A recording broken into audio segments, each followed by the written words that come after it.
Do we have too much government? We need to put people ahead of corporate profits. This system is so lopsided. This threat is a real threat to democracy. And I think that's really important. That's something we haven't been doing in this country for a long time. Where do you start? What do you do? How do you do it? Access to Democracy and other Eagan community television programming is supported by Thomson Reuters, makers of Westlaw Next and based in Eagan. Through Westlaw Next and other innovative online services, Thomson Reuters is the world's leading source of intelligent information for businesses and professionals. Online at thomsonreuters.com.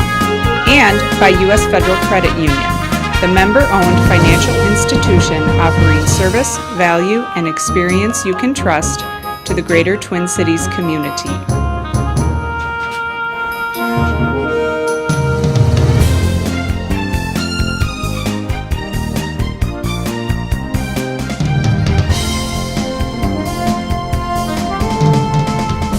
Welcome. Access to Democracy returns. Alan Miller back in the host chair. And we have a return guest. What can I say about Patrick Klinger? He is not only a favorite guest, but he's a favorite person. Patrick has such a winning personality that back when he was with the Twins some years ago, we were thrown together to do some interviews. And I don't know, he's just become a part of the family since then. It's a mellow and really, really nice person. Oh, thank you, Alan. You know, I feel very much the same way about you and your lovely wife, Sharon. Nobody has ever called me mellow. Well, it's an honor and a privilege to be back on your show and to call you a friend. And a friend, certainly, I hope. Now, 14 years with the Twins, you moved on, Patrick Klinger and Company. How do you go about starting a marketing firm just from scratch?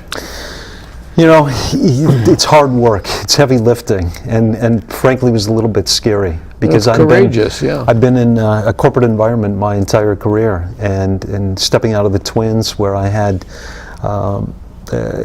spent 14 seasons and had a lot of fun and a lot of success and beautiful office and all the perks that came with the job, and to step off the ledge and start a marketing company and not have the Minnesota Twins on my business card any longer was pretty terrifying. Maybe you should put them back on your card. And so, you know, certainly there were times where I wondered what I was doing. There are still moments, 3 o'clock in the morning, I'm looking at the ceiling wondering what I'm doing. But it's also been a tremendous amount of fun. It's been exciting. It's been an adventure, a journey. Certainly challenging. No question. I think anybody who's an entrepreneur who started a business will tell you that it's a challenge, and it always will be. I have a very small operation. I have friends who run very, very large companies, and the challenges might be a little bit different, but I don't think that the challenges ever go away, and you're never quite content and feel like you've reached the pinnacle. Well, we were fortunate to be at a breakfast earlier this month of an organization called the Capital Club, which I know you started about 4 months ago. I was overwhelmed by the fact that there were over 100 business people from the Twin Cities there to listen to Paul Molitor. Where did the idea come from? How did you put it together, and how did you make it so successful in such a short period of time? I've been a member of an organization called the Twin Cities Dunkers for about 5 years, and the Dunkers is a really unique organization because it's been in existence since 1948, and it's predominantly business people, invitation only, very exclusive. I don't know how I got in, frankly, but one day I got a tap on the shoulder and they said, "We'd like you to join the club." And there are probably a couple of hundred members, but it's very difficult to get into. And I looked at that organization. It's a nice networking group, but I looked at the organization and I thought, there are so many other people who could benefit from an organization like this. They would gather for breakfast, network a little bit, hear from a prominent sports figure or business person, and so let's do it. Let's make it happen. So myself, along with two St. Paul businessmen, decided to put the Capital Club together. Names of them? Ken Rolfe, who's an attorney in St. Paul, Right. and Scott O'Malley, who's in the media business. And who's been a guest on this show. Yes. And we decided that this would really be something that we should do, not only because we were passionate about it, because we really felt that there were a lot of young business people who could learn some lessons from those who, either in business or in sports, who have accomplished a great deal. And so we put it together. So far it's been fantastically successful. We've had some great speakers. Paul Molitor was with us last week. Chuck Fletcher, the general manager of the Minnesota Wild, was our inaugural speaker. We had Richard Pitino, who is the head coach of the University of Minnesota men's Right. basketball team. Milton Newton, who's the GM of the Timberwolves. And it's really accomplished, Alan, what we hoped that it would, and that is it's bringing together the civic leaders, young business people. But how do you get these people together for those first meetings? I mean, to walk in there and see over 100 people in business suits, some of whom I recognized, most of whom I didn't recognize, at a very lush location for a very fine breakfast. How do you do that? Well, we started by expanding our steering committee a little bit. It went from the original 3 founders into a steering committee of about 12 people that were part of our circle, people that we trusted. And we asked them to reach out to their network and extend invitations to people that they knew that they believed could really benefit from an organization like the Capital Club. And we've tried to keep it invitation only and let it sort of grow that way.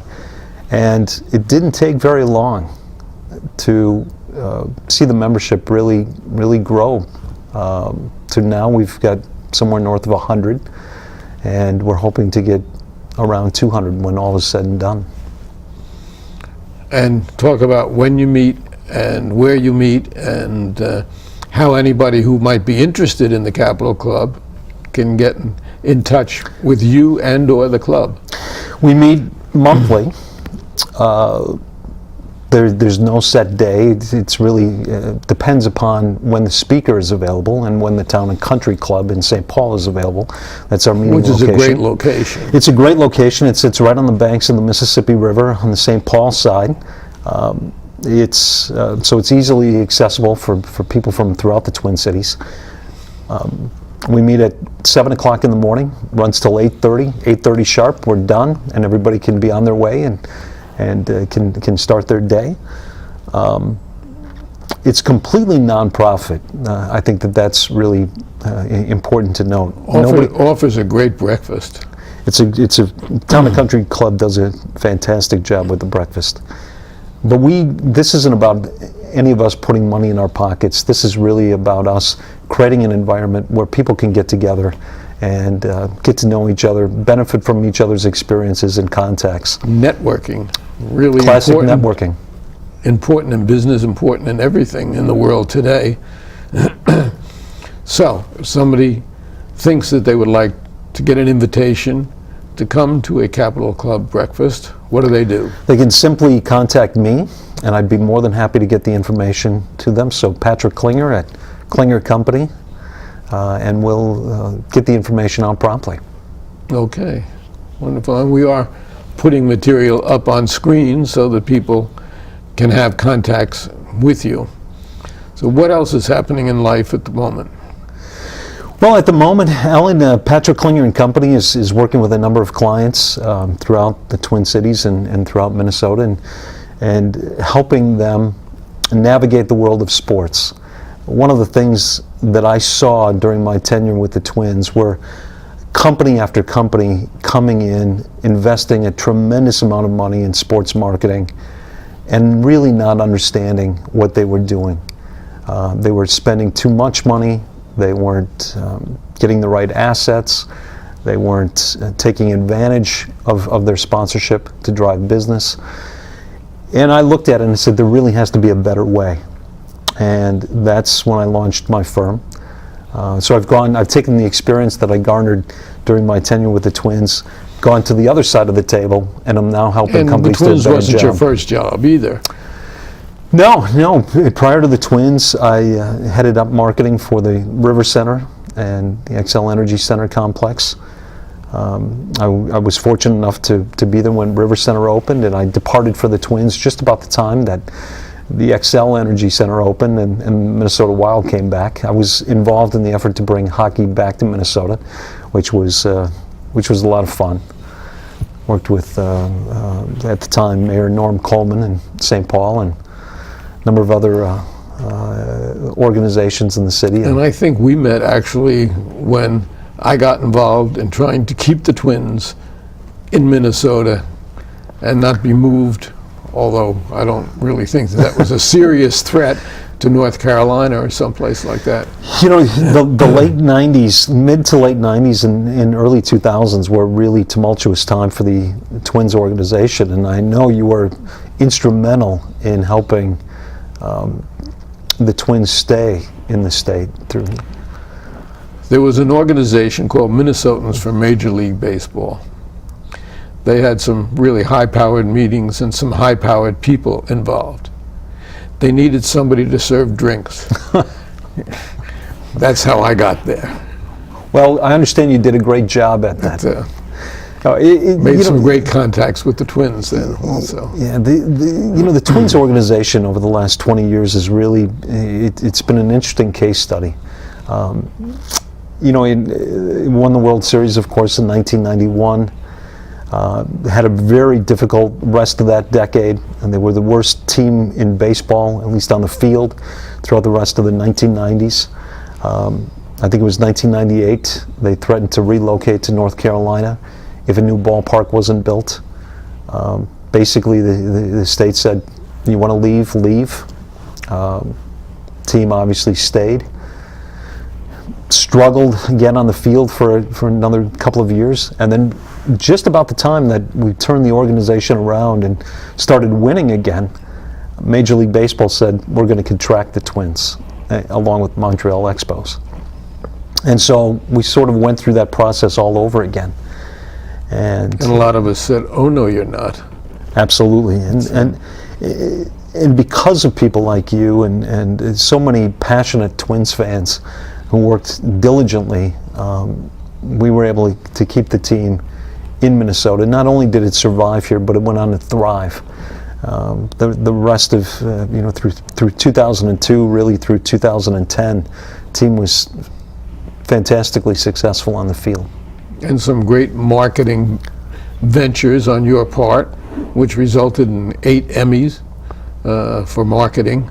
As we think back of the blue ox or cow, whatever that was. Yeah, it was all part of the, we started out with the Get to Know 'Em campaign, which was really an interesting case study in marketing because it was at a time when nobody knew who was playing on the Minnesota Twins anymore. There wasn't a Paul Molitor. There wasn't a Kirby Puckett or a Ken Herbeck. It was a bunch of young guys named Christian Guzman and Brad Radke and Torrey Hunter and Jack Jones and Doug Minkiewicz. But at the time, nobody knew who they were. And so we launched a campaign called Get to Know 'Em that was all about introducing the players to the fans. And it was a little bit of a risky proposition at the time, Alan, because we were telling the fans, these guys are worth getting to know. But it was done with a touch of humor. Very much, yeah. And it was quirky. Really, really was one of the things that was really eye-catching, let's put it that way. And Sharon and I, first, I grew up a Yankee fan, and Sharon and I went to the Metrodome, And when the Yankees came in, and we looked around, and there's like, or maybe it was Cleveland, where she's from, there was like 9,000 people in this huge place. And, you know, you just have to relate to the underdog in that kind of a situation, and became very invested in the Twins. And that feeling has maintained to this day, and we're looking forward to a better year this year after 4 disastrous years. Molitor's going to bring a whole new twist, I think, to management, and I think it's going to be very favorable. I think Paul will do a fantastic job with the Twins organization. He has been part of the Twins for a number of years. I've obviously finished up his career in the Twins uniform. He's probably the smartest baseball man that I've ever met. And on top of that, he gets it. You know, he's going to be somebody who will deal with the media well. He's articulate, very smart. And he works very hard at it. He works very hard. He understands the role the front office has. Get everybody on the same team, rowing in the same direction. And I couldn't be more excited that Paul Molitor will be managing the Twins in 2015. And he gave a very inspirational talk at the breakfast.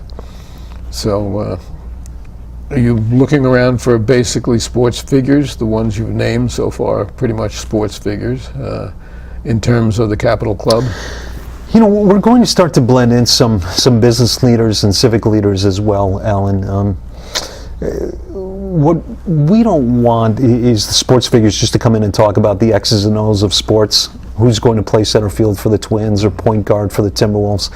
We really would like them to come in and talk about overcoming adversity. How do you put together a successful team? How do you motivate a team that's lost 5 or 6 games in a row? How do you balance talent versus character? Might have somebody who's tremendously talented, but he's not a great guy in the clubhouse or off the field. Yes, Mike Yo, who just fell into a new goalie and has turned really the Wild around on its head practically. Yeah, absolutely. And those are all issues that managers or coaches or general managers have to deal with in sports. And we thought that sports then would make a great platform to be able to convey those kind of lessons to business people so that they can take those lessons back and apply them to their professional and their personal lives. And so it goes. So do you have any particular speakers lined up upcoming? We do. We have Dave Christian, who was a member of the 1980 Miracle on Ice team, one of the greatest sporting events in history. Brooks team, right? Yep, her Brooks team. He's coming in March. We have Mike Veck speaking to us in June, and Mike himself is a legend in the world of sports. His father was a legend before him, and I remember Bill Veck. I'm one of the few people old enough to remember when he brought out that 3-foot baseball player for the St. Louis Browns, and Bill Veck, you know, he turned baseball on its head. He said a great marketer. Look, this is entertainment. This is about the fans. Let's not take ourselves too seriously. And he did some really outrageous things, but he also did a lot of things that you see in the game today. He created it was called at the time the exploding scoreboard, but it had fireworks and other animations that, of course, go to any sporting event today, and you'll see the exploding scoreboard. Yeah. It's all part of the attraction. The only place I ever saw a pig bring out balls to the umpire. Yeah, instead of a ball boy. Exactly. You know, Mike Veck is he's an apple that hasn't fallen far from the tree. You know, he's very much he operates in his father's vein. They do some really interesting things over at the St. Paul Saints, and you know, they've created a market for themselves. They've been here's an independent league baseball team that operates just a couple of miles away from a Major League Baseball team in a beautiful new ballpark. Yet the Saints have found a way to be tremendously successful, and they've developed their own audience and continue to sell out many of their games. Great passion for the Saints in St. Paul. There is, and they offer really a different entertainment option. Most of the time, if you attend a Major League Baseball game, you're going because you want to see the best players in the world, and you probably care to some degree about the outcome. If you go to a St. Paul Saints game, the outcome means a little less to you than it might be at a Major League game. But you know you're going to be entertained. But you're going to be entertained, and you're going to see some things that you'll never see at a Major League game. And the Saints do that better than anybody in sports. Now, are you doing anything with the Saints? I am. I've got a couple of clients who are looking to do some business with the Saints, and as a resident of downtown St. Paul, I'm really excited about their new ballpark. It's just about finished, and it's tucked away in Lower Town, and I think for the city of St. Paul, specifically downtown, and the bars and restaurants there, I think turn that whole area fantastic. Around. Yeah. We're already seeing that happen in Lower Town in St. Paul, and all the lofts and the new bars and the restaurants, and you can correlate it pretty closely to what's happening with the Saints and the new ballpark. That's interesting. Now you have coming up a big event in April. I do have a big event coming up in April. Big event. Yes, it's my son is getting married. Yes. Boy, it went by fast. Your son Zach. My son Zach, yep. Who is now working for the Star Tribune. He is. He's in marketing at the Star Tribune. Another apple that didn't fall too far from the tree. Yeah, he's a terrific young man, and he's marrying his college sweetheart on the 24th of April in St. Paul, and he couldn't be more thrilled. And that has to be a big life-changing event for you. It really is. It tells me, first of all, I've gotten older. Secondly, it's hard to imagine your son, who it seemed like you were taking him to his first t-ball game, is now getting married and probably not that far from having children himself. But I think one of the greatest joys that any of us who are parents can have is to see your children grow up to turn out to be good young people. And prosper. I thought he was going to be a baseball umpire.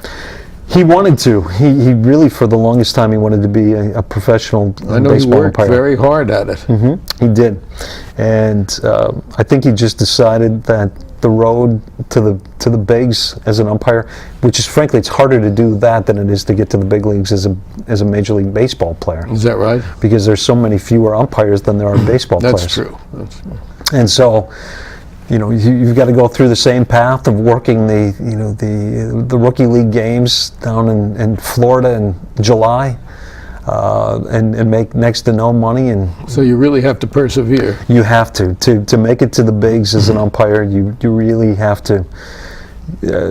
You have to persevere, and it's highly competitive. And I think a couple of years ago we gave up the dream and decided business is really where he belongs. Well, good luck to Zach. Thank you. Thank you. What else have we got in the pipeline? It's an interesting time in the Twin Cities, Alan, from a sports perspective. We've got so many big things on the horizon. Obviously, the new Viking Stadium is going to open in a couple of years, in a year from this fall. Yeah, 2016. I was downtown this afternoon, and it's amazing how quickly that stadium is going up. It's frightening in its size and in its concept. It's over $1 billion. Target Field, when it was built, was $550 million. A tremendous amount of money. The Metrodome, when it was built, was, I think, $54 million. So you see what's happened in a relatively short period. $54 million for the Vikings' home for most of their existence, to a facility that's over $1 billion. But that also is bringing the Super Bowl to Minnesota. It's bringing the Final Four to Minnesota. The Ryder Cup is coming, obviously, in 2016. So if you're a sports fan, this is a great time to be in the Soccer. state. Soccer has also gotten very big. It has, and we should know here relatively soon if the Twin Cities will get Major League Soccer. Already there are 9 professional sports teams and a Big Ten university in the Twin Cities. Which is incredible for the size of the community. I don't know if there's another market like it. It's really remarkable how many sporting attractions we have here. Between our teams and some of the marquee events that are coming, and obviously we just had the Major League Baseball All-Star Game at Target Field. This sports community, though we don't win many championships, there's great passion for sports here in the Twin Cities. Well, I cut my teeth on Minnesota sports. My parents moved here for a couple of years when I was in college. We moved every place, all over the country, every 2 years. My father got shifted to another store. He was a buyer. And I have memories of Miller Field, sitting up in the press box. I got a job as a menial job with the Star Tribune. Well, in those days it was the Morning Tribune. I was a copy boy over the summers, and so the sports desk would throw me some tickets, and I would find a spot up in the press box where I would sit with a tape recorder and try to broadcast, because I thought I might become a broadcaster, and then listened to the tapes and started looking for someplace else to make a living. So I'm one of the few people who can trace my Minnesota Millers back to that field, and saw a young fellow by the name of Willie Mays. I don't know whatever happened to him. I don't know. I heard he did something in Major League Baseball. Great history with baseball in the Twin Cities. You wouldn't necessarily think that would be the case because we're cold weather climate. But we had the Minneapolis Millers, who had Ted Williams come through and Willie Mays come through. We had in St. Paul, the St. Paul Saints, Yep. and Roy Campanella played there. And there used to be I think it was a street trolley series where they would play one game at Nicollet Park in the afternoon, and then everybody would jump on a streetcar and go over and watch the Millers play the Saints in St. Paul. And believe it or not, our game for today is just about over as we wind down to the last 20 seconds or so. Always a pleasure to have you here and to have one of these relaxed conversations. Patrick Klinger, president of Patrick Klinger and Company, the Capital Club, spelled with an A-L, and you've got the contacts. Enjoy it. Thanks again. My pleasure, Alan. Thank you so much.